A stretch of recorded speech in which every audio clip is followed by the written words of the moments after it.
Okay, boys and girls, we're going to read Whoosh, Lonnie Johnson's Super Soaking Stream of Inventions by Chris Barton, illustrated by Don Tate.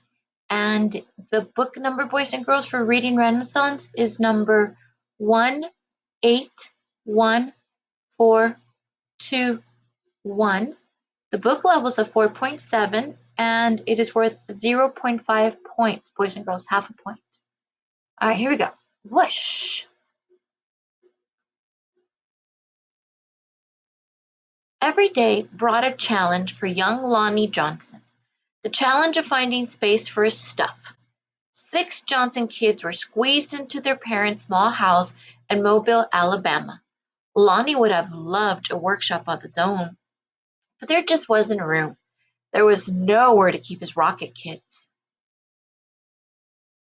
Bamboo shooters, rubber band guns, erecto set, go-kart engine, bolts and screws and other spare parts his dad let him bring in from the shed, and various other things he'd hauled back from the junkyard. Lonnie loved building and creating. Ideas for inventions just kept on flowing. He learned how to make rockets from scratch. Kids at school gathered to watch Lonnie launch them, and he learned how to make rocket fuel. Whoa. When it caught fire in the kitchen, Lonnie's mom didn't make him stop. Send him to work outside. Lonnie wanted to spend his life designing things, building things, and getting them to work. He wanted to be an engineer. However, Lonnie took an exam that said he would not make a very good one. His dream had been challenged. Lonnie was discouraged, but he knew that whoever had graded his test hadn't met Linux. Inspired by a TV show, Lonnie had built his own robot. He made it out of scrap metal and named it Linux. Compressed air cylinders and valves allowed Linux's body to turn and its arms to move. The switches came from an old broken jukebox. Lonnie used a tape recorder to program Linux, and as a bonus, the reels looked like eyes. Lonnie wanted to enter his creation in a science fair, but he couldn't get the transmitter to work.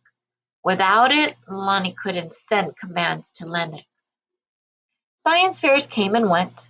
Lonnie missed one and then another until he got an idea. Now, Lonnie may or may not have asked before he borrowed his little sister's walkie-talkie. But it fixed the transmission issue. His school's team took freshly finished Linux to a 1968 science fair at the University of Alabama, where only 5 years earlier, African American students hadn't even been allowed. Having to compete in a place that still wasn't very welcoming, now that was a challenge with a capital C. Against other schools from all over the state, Lonnie's team won first place. Soon, Lonnie left home to go to college at Tuskegee Institute, where he stood out as a self-confident, insightful, creative thinker. He stood out as a student who asked the right questions, precisely defined problems, and formulated solutions. And he stood out as a guy who built his own booming sound system out of cast-off electronics.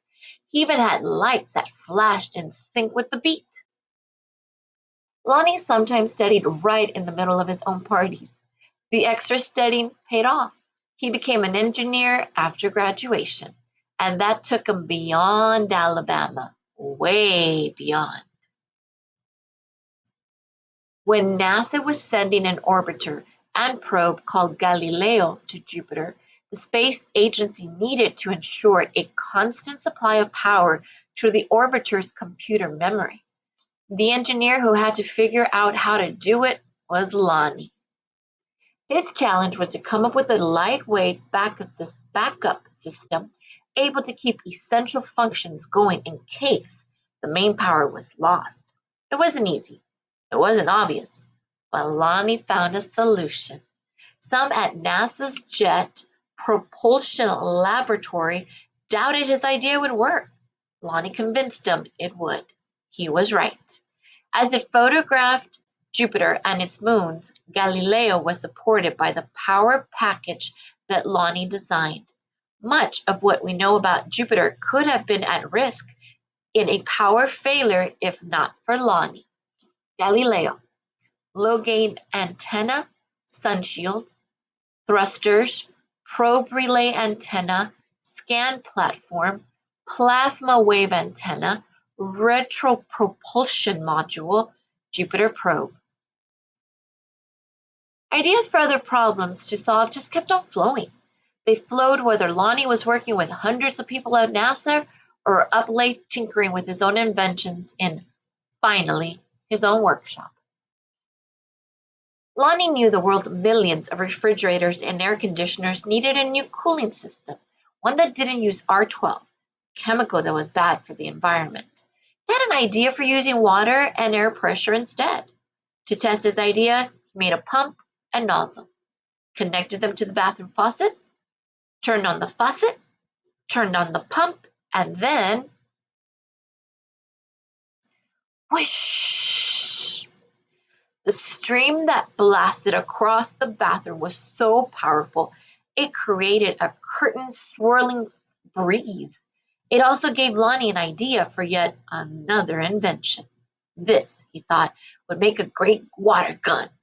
First, he had to find or make the parts, including a pump small enough for a child to handle. Then he had to glue the parts together into a prototype, an early version with room for improvement. Finally, Lonnie tested his strange-looking squirt gun at a picnic. "Does it really work?" a man asked. "Sure," Lonnie said. "Want to see?" Lonnie worked the pump, which squeezed air into a chamber. When he pulled the trigger, the air escaped, forcing water out with a whoosh. For a water battle to be a fair fight, there couldn't be just one of Lonnie's water guns. He needed help making more.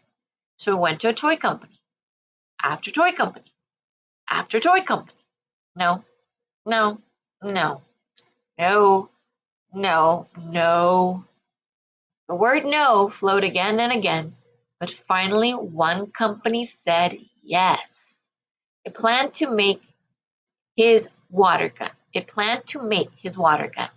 Lonnie also had other projects, a water-propelled toy airplane, two kinds of engines, and his cooling system.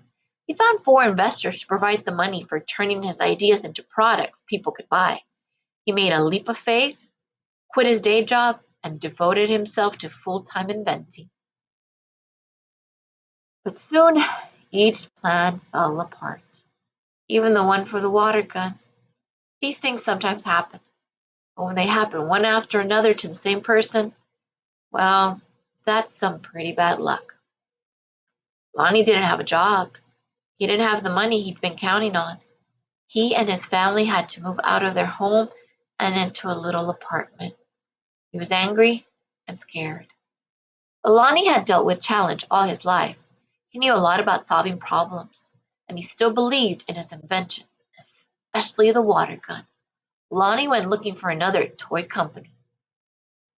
In 1989, he found a toy maker who was interested in seeing the water gun if Lonnie ever happened to be in Philadelphia. "But don't make a special trip," the guy said. Lonnie made a special trip. In his wife's suitcase, he carried a new prototype. He unpacked it, filled the tank with water, pumped the gun until the air pressure was good and high, and whoosh! Wow! Kids everywhere agreed with that wow. Lonnie's water gun, called the Super Soaker, became a smash hit. In no time, there were Super Soakers in backyards and on beaches, in parks and on playgrounds. Each sale of a Super Soaker put a little money into Lonnie's pocket. All those hours, all those years that Lonnie spent in his workshop had paid off big time. Now he could afford to do just about anything he wanted. So what did Lonnie do? Got a bigger workshop, which is where you'll find him today. Because facing challenges, solving problems, and building things are what Lonnie Johson loves to do. And his ideas just keep on flowing. Author's note: a super soaker uses a pump to compress the air found in its water reservoir, which puts pressure on the water. When the trigger is pulled, the pressurized water can escape and whoosh! If you search the internet for how super soakers work, you'll find a lot more about what goes on inside Lonnie Johnson's most famous invention. But if you want to better understand how Lonnie Johnson himself works, then you put this book down. Step away from the computer screen and get permission to take something apart so you can see those kinds of goings on for yourself. You might even start with a super soaker. This book began with a lunchtime conversation I had with a couple of librarians in Texas. They had recently gone to a seminar where attendees were asked to draw a picture of a scientist. The most common image was of a guy who resembled Albert Einstein: lab coat, wild hair, white skin. The point of the exercise was to draw attention to the fact that scientists are more diverse than that. The lesson those librarians learned rubbed off on me, and by dinner time I had found the story of the African American rocket scientist who invented the super soaker. What was most appealing to me about Lonnie Johnson's story was the fact that it was still unfolding. He didn't just take his super soaker money and retire young. Instead, he turned it directly toward hands-on efforts to solve one of the most important engineering puzzles of our day. His mission: to efficiently harness heat energy from the sun and other sources in order to generate the electricity we need without polluting the planet. I love talking with Lonnie Johnson for this book. I've never laughed as hard during an interview as I did when we discussed his work on Linux and how his family put up with his efforts, or rather how they encouraged him. It's no surprise that today, even as he continues his own work, Lonnie Johnson makes time to encourage the efforts of tomorrow's scientists and engineers. I hope that this book will encourage them too. Throughout his life, Lonnie Johnson has sometimes worked alone, and other times as part of a team. The water gun that began in his bathroom got some help along the way from a builder of prototypes named Bruce DeAndre. The names of both men appear on the original patent for what became known as the Super Soaker. However, Bruce's widow, Mary Ann, told me that her husband considered Lonnie to be the inventor.